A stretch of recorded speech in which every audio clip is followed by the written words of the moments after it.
Olá, minha gente, nós vamos fazer aqui algumas considerações em relação a mais uma questão. Na verdade, nós vamos apresentar um quadro clínico com múltipla escolha e logo em seguida formular algumas perguntas referentes ao quadro clínico, que é exatamente o que aparece, pelo menos o que apareceu na última prova, já com a nova diretoria da ANANT, não é? E que certamente é o que vai aparecer na próxima prova em outubro. Quadro clínico, eles fazem lá 5, 6 questões, perguntas referentes a este quadro clínico. Aliás, eu queria aproveitar a oportunidade e fazer mais uma vez um convite para aqueles que estão interessados em fazer uma atualização em clínica médica aplicada à medicina do trabalho. Não são aqueles colegas que vão fazer a prova, os colegas que querem fazer uma atualização de algo tão importante como saber aplicar a clínica médica na medicina do trabalho. Vai ser um bom exemplo. Esta questão é um bom exemplo. Eu estive fazendo uma revisão, um estudo, através do DIEESE e da Fundacentro, do tipo de indústria metalúrgica de base. Aquelas empresas com entre 80 a 200 trabalhadores. Que quando tem SESMIT, tem apenas o técnico de segurança. O médico faz o PCMSO, mas não vive o dia a dia daquela empresa. Há quem diga para mim, principalmente os médicos do trabalho, distanciados da realidade nacional, que ninguém mais adoece por intoxicação química. Vai lá. Ou tente ficar atento em ambulatórios do SUS. O que há na realidade é um defeito na formação do médico. Não é do médico do trabalho, é do médico. A medicina do trabalho, nas diversas faculdades no Brasil, ainda não atende à realidade das médias e pequenas empresas. Tem muita coisa acontecendo, o atendimento em ambulatórios do SUS, os ambulatórios e consultórios médicos. Aquele trabalhador com a carteirinha da Unimed ou do Bradesco, aonde o diagnóstico de doenças relacionadas ao trabalho está bem distanciado da realidade nacional. Pouquíssimo CAT, pouquíssimos nexos e, consequentemente, a política de prevenção ainda é muito pequena. E esse estudo que eu realizei está mostrando que as intoxicações por chumbo, por cádmio, pelo berílio, por arsênio, o cromo hexavalente é muito maior do que a medicina brasileira imagina. E a razão da ANANT colocar em provas quadros clínicos abrangendo o chumbo, o cromo, o arsênio, o mercúrio. Isso não desapareceu aqui no Brasil. Perfeito? Então a questão, que é uma questão de uma das provas da ANANT, trazia o seguinte: um paciente foi atendido à noite em um pronto-socorro, apresentando cólicas abdominais violentas. Com o exame preliminar completo, como o exame preliminar completo não permitiu que se chegasse a um diagnóstico, optou-se por uma laparotomia exploradora. O anestesista, diz a questão, preparou-se para iniciar a intubação quando sugeriu suspender a cirurgia, ao suspeitar fortemente tratar-se de uma manifestação de doença profissional. Certamente um anestesista ou médico do trabalho, ou que vem frequentando um curso de pós-graduação em medicina do trabalho. De repente, até um ex-aluno meu. Muito bem, esta hipótese diagnóstica decorreu na presença na boca do paciente dele. Então vamos lá analisar o que levou o anestesista a observar no momento da intubação na boca do paciente, somado certamente à clínica de cólica abdominal intensa, que o médico, o clínico, que levou à avaliação do cirurgião, o cirurgião optou por uma laparotomia exploradora, certamente não frequentou nenhum curso de medicina do trabalho ou não teve a formação na graduação que o anestesista apresentou. Veja a múltipla escolha. A letra A. A letra A fala em intensa gengivite com perda dos incisivos superiores. A gengivite é um quadro que pode acontecer em intoxicação metálica, mas pelo mercúrio, e não pelo agente que nós já estamos suspeitando aqui, pelo enunciado, pela cólica apresentada pelo paciente. A letra B. A letra B fala em presença, isso foi observado pelo anestesista, né? Presença de linha preto-azulada junto à borda gengival dos incisivos. Isso lembra a linha gengival de Borto, ou linha plúmbica, muito comum pelo chumbo que leva à cólica, a chamada cólica saturnínica. Então deixa eu fazer aqui a colocação de que o gabarito é a letra B, da questão que você recebeu, não é? E vamos, a primeira pergunta, além da múltipla escolha, agora pergunta formulada envolvendo este quadro clínico pequeno.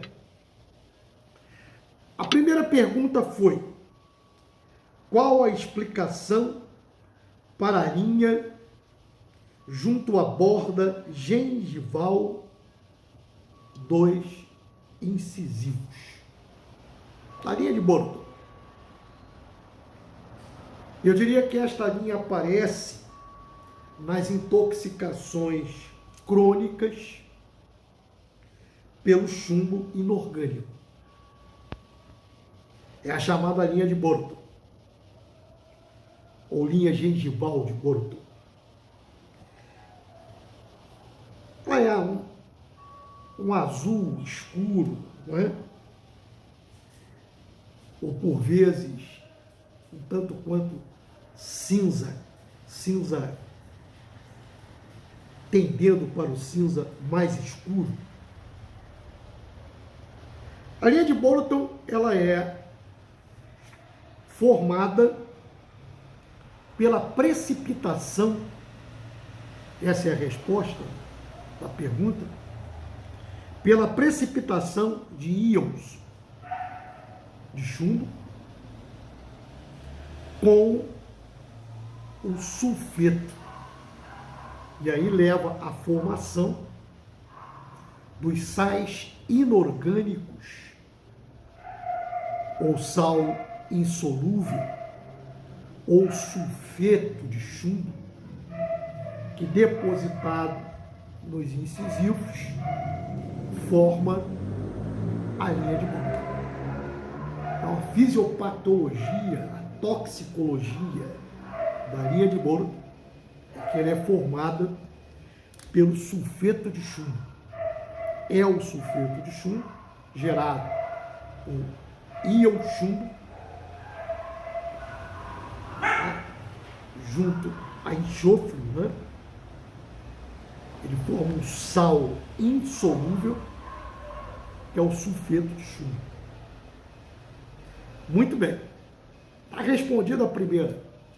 Vamos à segunda pergunta. Qual a explicação fisiopatológica da dor abdominal pela intoxicação crônica pelo chumbo?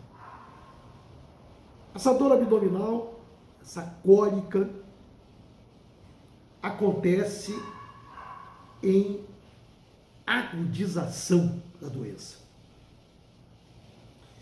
É decorrente da contração espasmódica do intestino por alteração dos canais de cálcio na musculatura lisa.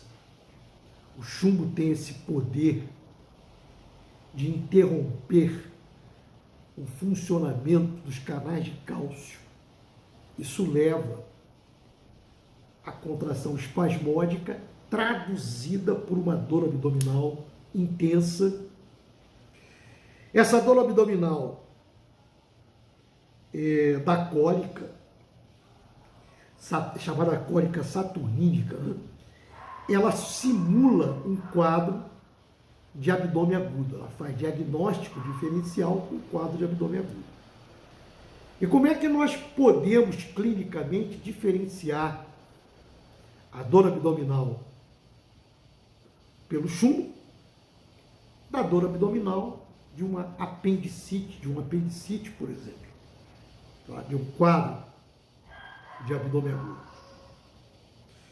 O sinal de Bloomberg, no caso da cólica saturnínica, é negativo.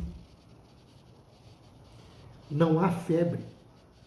No abdômen agudo, tradicional, clássico, você tem febre.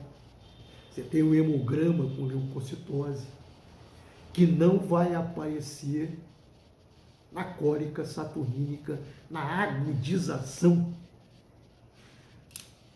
da dor abdominal pelo chumbo inorgânico. Deixa eu aqui colocar o nosso computador funcionando, né? Vamos na paz, na tranquilidade. Isso vai ficar disponível no YouTube. E aí você tem em forma de estudo. Isso vai acontecer no dia 8. Quando eu colocar um quadro clínico, nós vamos discutir o quadro clínico, mostrar diagnóstico diferencial. Nós estamos aí para tomar a segunda dose da vacina, e eu logo depois da segunda dose da vacina, além de cortar o cabelo, vou retomar minhas atividades, inaugurando aqui no Rio de Janeiro uma clínica de medicina do trabalho que vai receber o nome de SMS, Segurança, Meio Ambiente e Saúde. E nesta clínica nós vamos retomar o que fazíamos anteriormente na Policlínica de Botafogo, aqui no Rio. Nós vamos criar um centro de diagnóstico e tratamento de doenças relacionadas ao trabalho. Não vai ficar apenas no PCMSO, nos exames médicos. Nós vamos oferecer às indústrias do Rio de Janeiro e, se for possível, de outros estados. E aos sindicatos, tanto o sindicato patronal como o sindicato dos trabalhadores, a oportunidade de ter uma equipe de médicos para confirmar se aquela doença é ou não do trabalho. O empregador que trabalha direitinho, ele quer o justo. E quando interroga se a doença é ou não do trabalho, ele procura o seu médico do trabalho. Só que algumas empresas que não têm médico de trabalho, tem apenas o coordenador, e o colega continua com a dúvida se tem ou não relação com o trabalho. Isso é natural. Então, nós vamos oferecer no SMS, não é? Que vai ficar sob a minha coordenação.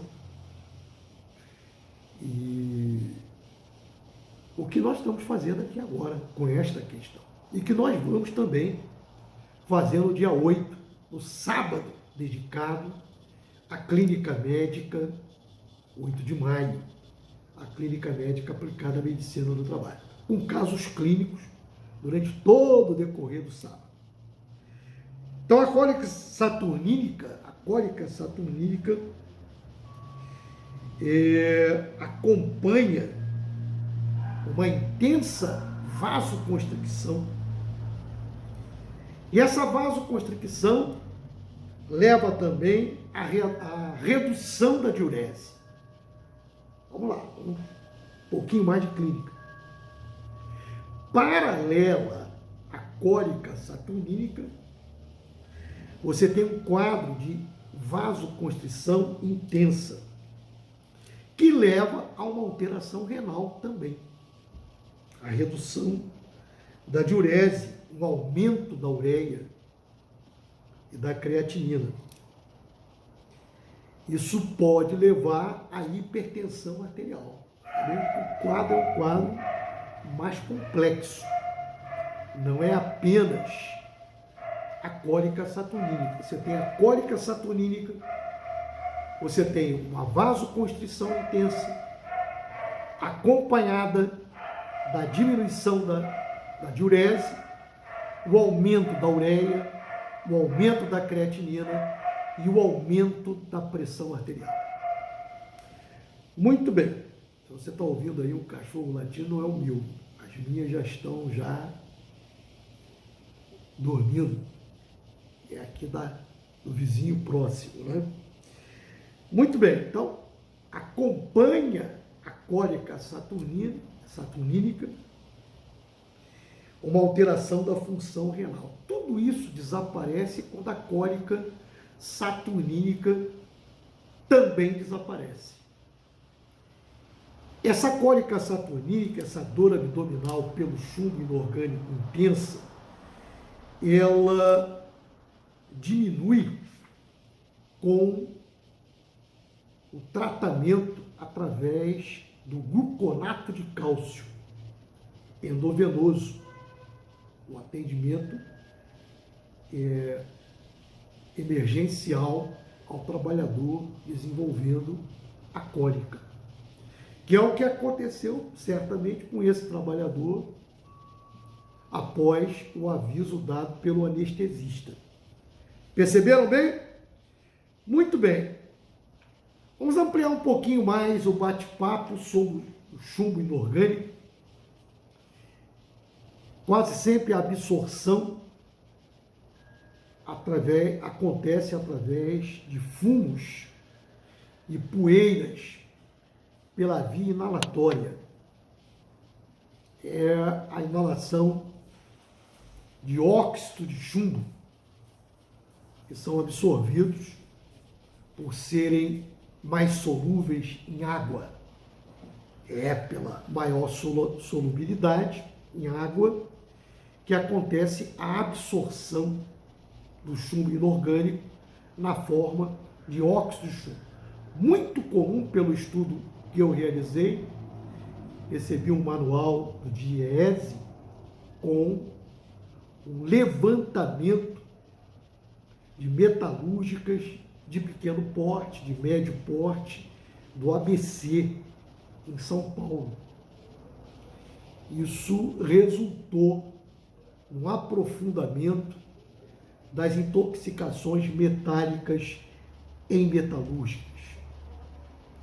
Certamente a ANANT está indo por esse caminho, pelo menos a presidência da ANANT fez esse comentário logo que assumiu, e quem faz a prova de vocês deve partir por este caminho. Ainda mais que tem a referência do livro de toxicologia publicado pela Fundacentro, do nosso colega Tarcísio Butinelli. Trabalhei com o Tarcísio quando eu estava na Fundacentro, cedido pela Petrobras para a Fundacentro. A distribuição do chumbo absorvido é feita pelo sangue, né? Assim, o íon livre de chumbo tem a maior parte ligada ao eritrócito e o restante a proteínas plasmáticas. 95% do chumbo inorgânico fica armazenado nos ossos, sendo que os ossos compactos retêm a maior parte e na parte trabecular a menor parte. Esta absorção ela é um tanto quanto benéfica, né? Porque vai evitar que aconteça a ampliação da agressão, que na verdade não é do chumbo.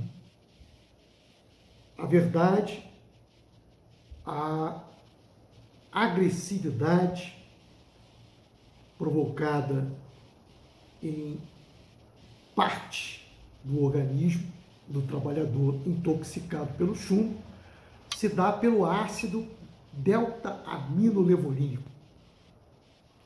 Vamos recordar aqui rapidamente como é que este ácido é formado. Esse ácido é formado da junção da glicina, do aminoácido glicina, com ácido succínico. A junção da glicina com ácido succínico forma o ALA, o ácido delta-aminolevolínico.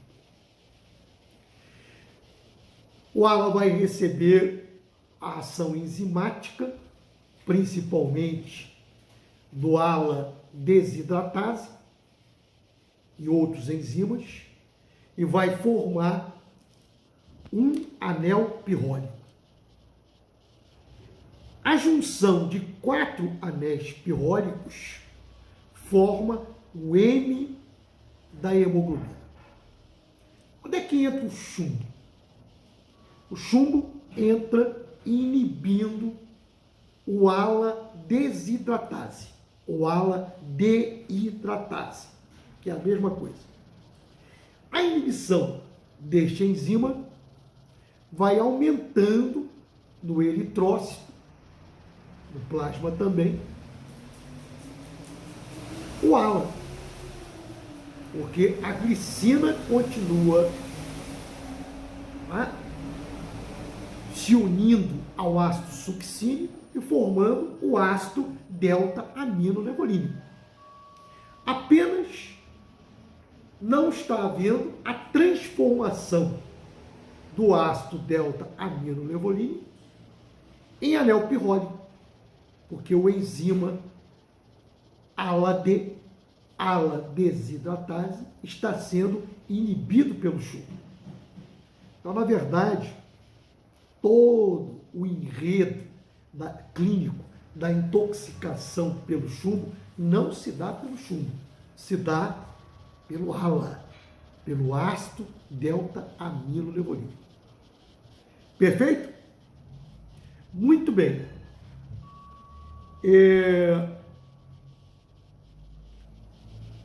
A molécula de ALA aumentada após a inibição feita pelo chumbo ao ALA-D, ela começa a ser deslocada para o sistema nervoso central, para o sistema nervoso periférico. O ALA, ele é muito parecido com um neuromodulador, um neurotransmissor. Muito parecido. Veja a ironia do destino, né?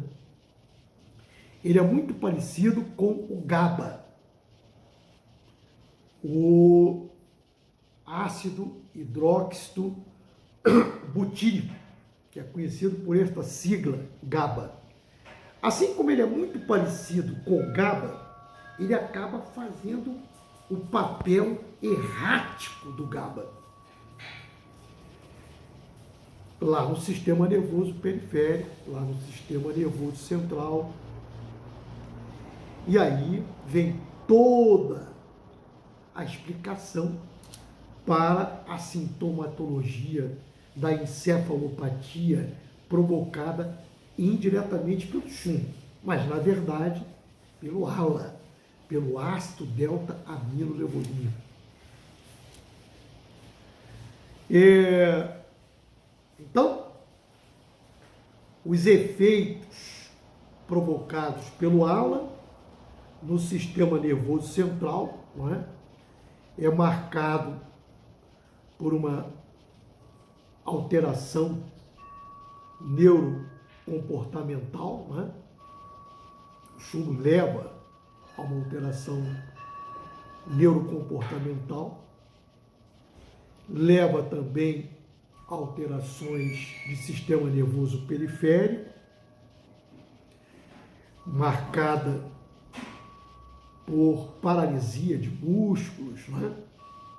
Muito comum acontecer a paralisia, as neuropatias provocadas pelo chumbo.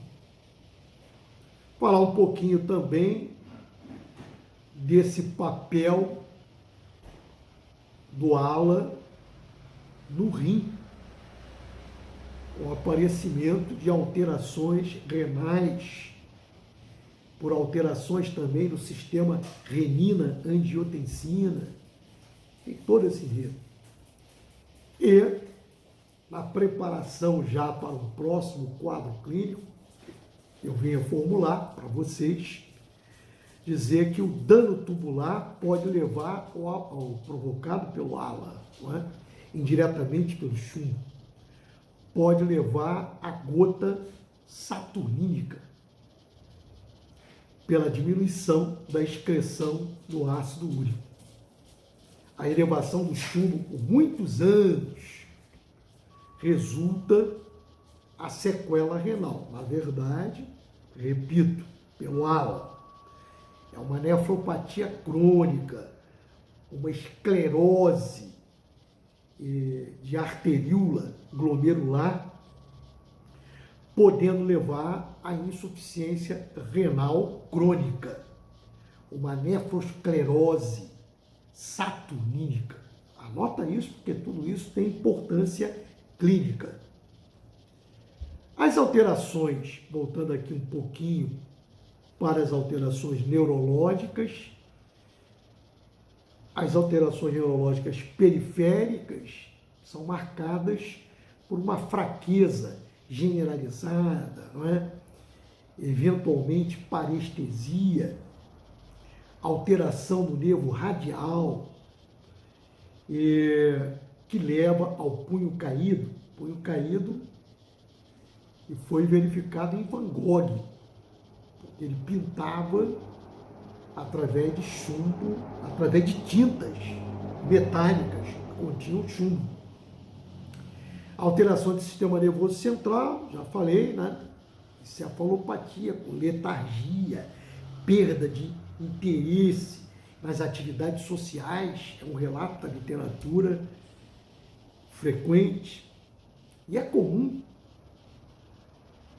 a família relatar que está observando sonolência excessiva no paciente trabalhador, né? Uma irritabilidade muito frequente, com queixa de cefaleia, não é? Às vezes com um quadro mais grave, a ocorrência de confusão mental, psicose, não é? E essa encefalopatia, ela pode até ter um agravamento através de quelante, e quando não feito de forma com parcimônia, né? A quelação ela é extremamente perigosa, pode levar a uma remoção de cálcio do tecido ósseo, e um dos quadros iatrogênicos pela quelação ao chumbo é a encefalopatia, que acaba aumentando o ala e desenvolvendo um quadro mais grave de encefalopatia, até de natureza aguda, determinado aí pelo uso de quelante. Perfeito? Muito bem. Lembrar que o chumbo ele é carcinogênico, não é? Considerado na classificação internacional para câncer ocupacional como sendo 2B, no grupo 2B. O grupo 2B é aquele que é classificado como possivelmente carcinogênico para humanos.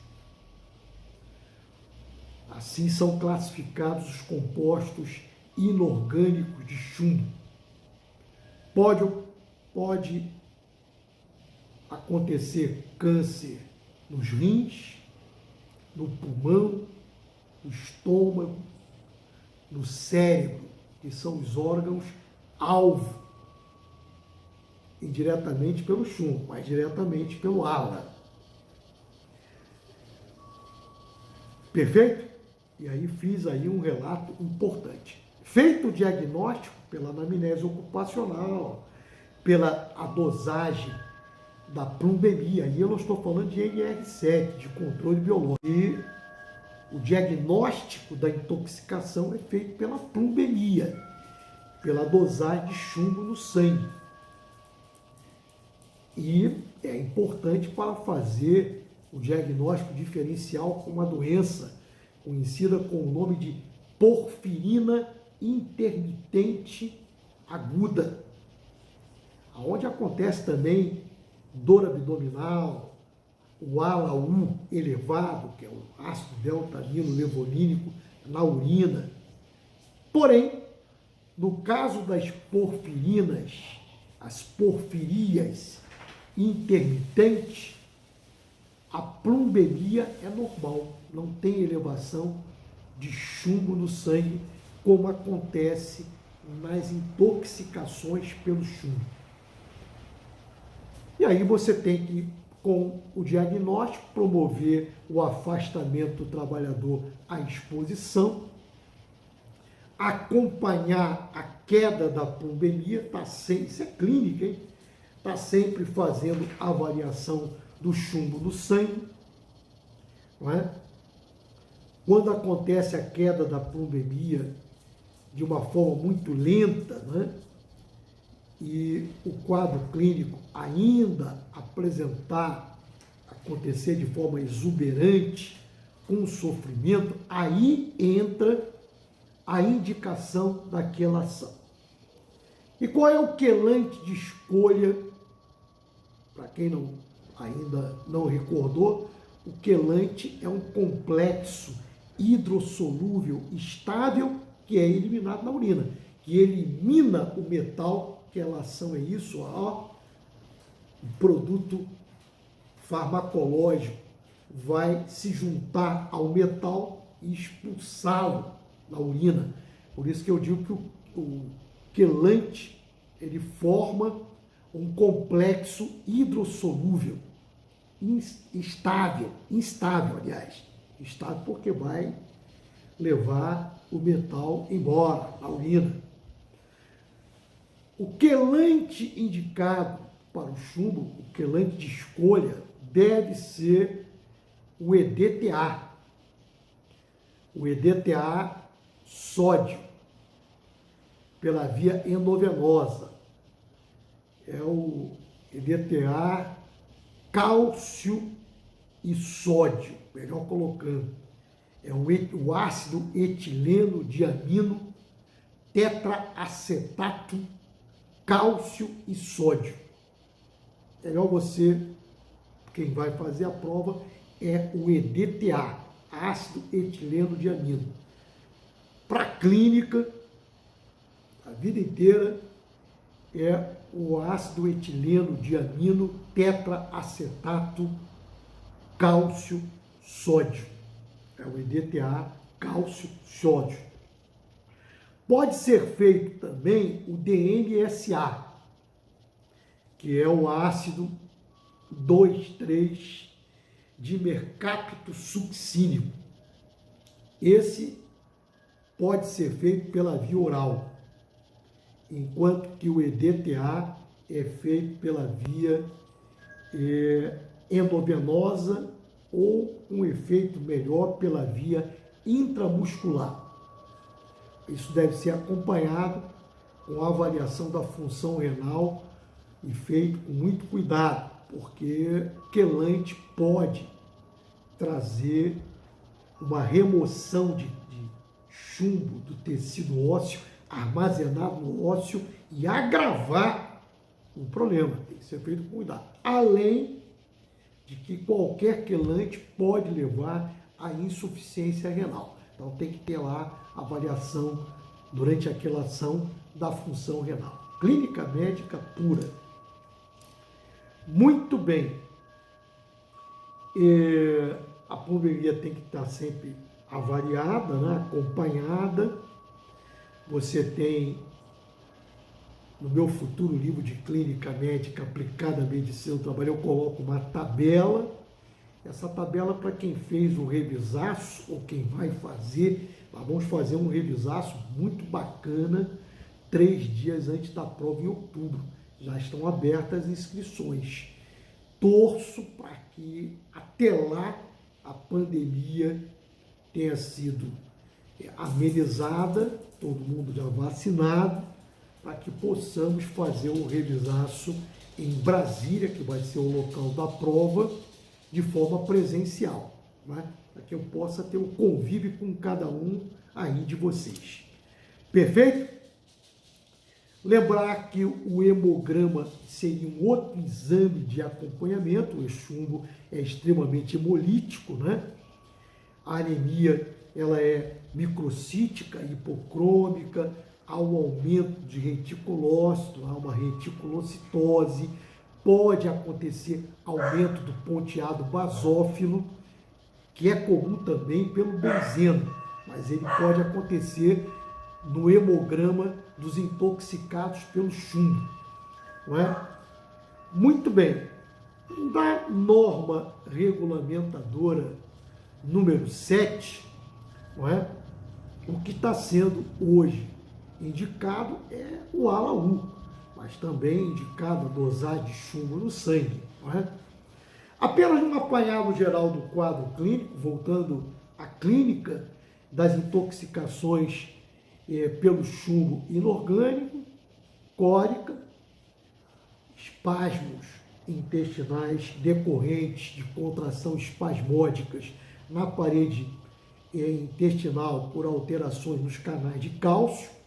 Essa dor diminui por gluconato de cálcio endovenoso, isso quase sempre é acompanhado de constipação intestinal, não é? Os sinais neurológicos, né?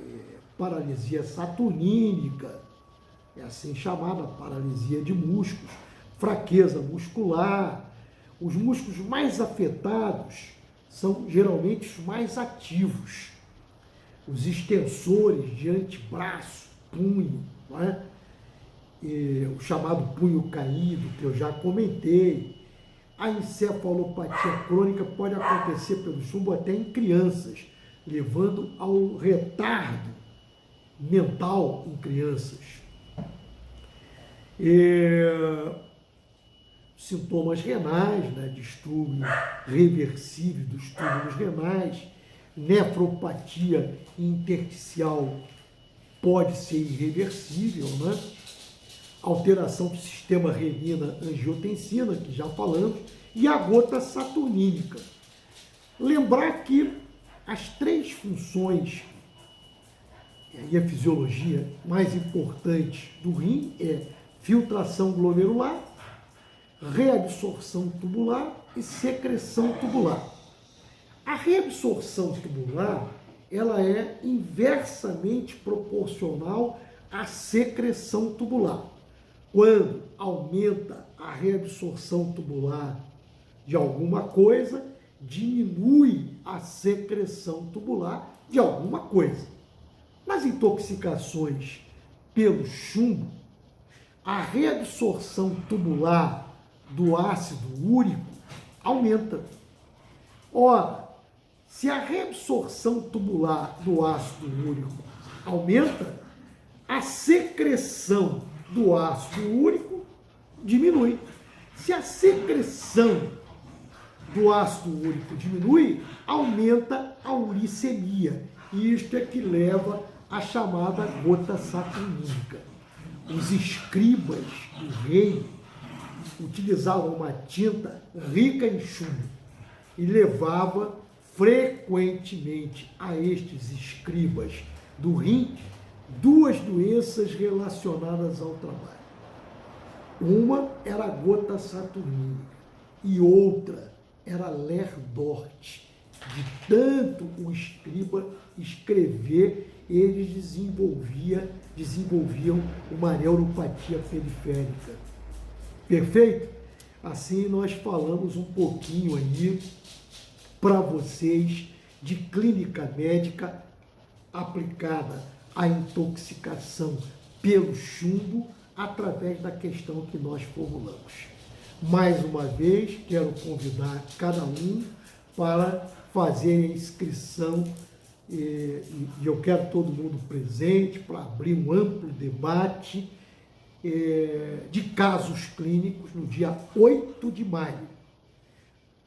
A transmissão é feita com segurança, não cai de forma nenhuma, não é? É feito em estúdio global, um negócio muito bom, não é? O quadro capricha muito aí na teletransmissão. E vamos fazer em alto nível e quero aí convidar os médicos do trabalho com ou sem título especialista. Quem não tem, vai fazer a prova, vai fazer o treinamento para a prova prática.